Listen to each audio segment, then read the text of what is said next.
As Lyons and Wolf vie for his current Senate seat, Democrat Rob O'Leary is busy campaigning for the 10th congressional seat being vacated by William Delahunt. O'Leary will face fellow Democrat William Keating in the primary. My name is Rob O'Leary, and I'm a candidate for Congress. When I think about my legislative resume, I'm looking out at you and I'm looking at it because the things that we did together over the years, and they go back more years than I care to admit to, but the things we did together, we did because we share, I think, a commitment to public service and a passion, a love for the Cape and Islands. That's what brought us all together. That's what got me involved. It's what got all of you involved.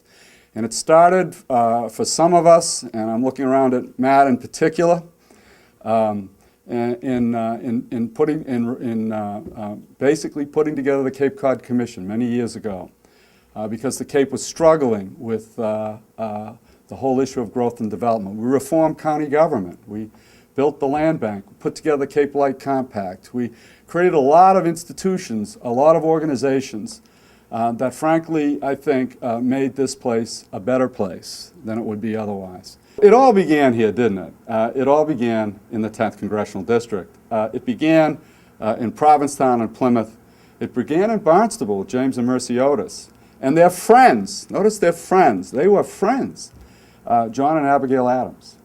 And they built the institutions that we take such pride in as a country.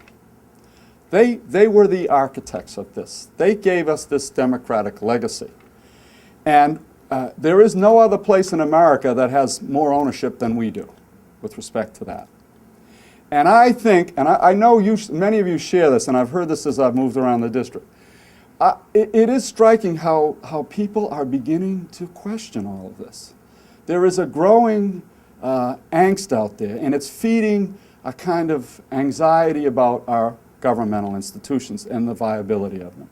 And frankly, some people in public life are feeding into that, in my opinion. There's a lot of finger pointing, a lot of partisanship, a lot of acrimony, and frankly, a failure to really try to come to grips with the problems that we all face. That's not me. That's not my colleagues in the House. That isn't what we're all about. That isn't what you are all about.